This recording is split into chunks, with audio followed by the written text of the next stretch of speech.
오늘의 하이라이트 뉴스를 전해드립니다. 10월 9일 수요일 오늘의 뉴스 주전우입니다. 명품백 수수, 도이치모터스 주가 조작 의혹 등을 받고 있는 김건희 여사를 향해 한동훈 국민의힘 대표는 공개 활동 자제를 요청했습니다. 한 대표는 오늘 부산 금정구청장 후보 선거사무소에서 최고위원회의를 마친 뒤 기자들과 만나 친한계에서 김 여사가 활동을 자제했으면 좋겠다고 발언한 보도가 나왔다는 질문에 의원들이 뭐라고 말했는지는 몰랐는데 저도 그게 필요하다고 생각한다고 밝혔습니다. 한 대표는 앞서 전날에도 자신의 SNS에 글을 올려 명시 논란과 관련해 이런 구태 정치를 극복하는 것이 국민을 위한 정치의 출발이라고 말했습니다. 이어 정치 브로커 역할을 한 것으로 보이는 명모 씨와 관련한 일들로 정치권 전반에 대한 국민들의 불신이 커지고 있다며 우려했습니다.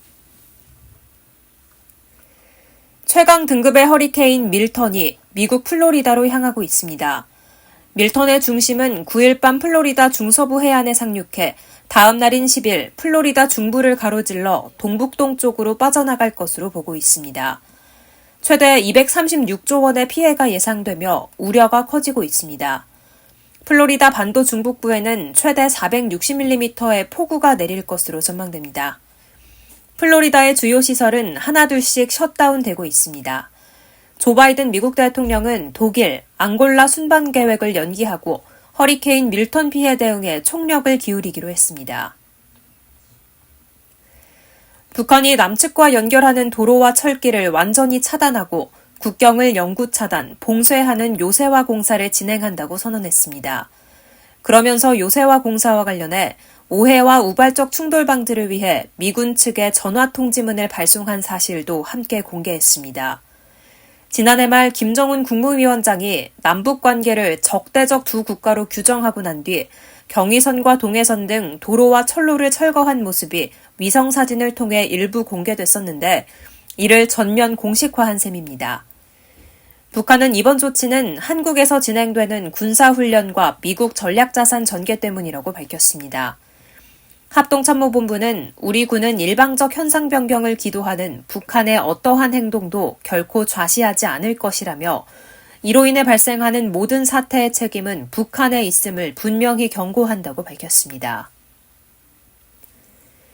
9일 오전 3시쯤 전북 전주시의 한 아파트 단지 지하주차장에서 충전 중이던 전기차에 불이 났습니다.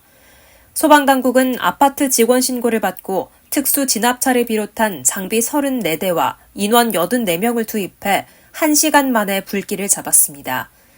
출동 당시에는 충전 중이던 전기차 하부에서 불꽃이 타오르고 있었으며 차량 절반가량이 불에 탄 상태였습니다. 지하주차장에는 스프링쿨러가 작동 중이었으며 연기가 가득했다고 소방당국은 전했습니다. 주민 300여 명이 대피했고 연기를 마신 주민 1명은 병원으로 옮겨졌지만 큰 인명피해는 없었습니다. 소방당국과 경찰 등은 배터리 결함 여부와 과충전 등 정확한 화재 원인을 조사 중입니다. 뉴스를 마칩니다. 고맙습니다.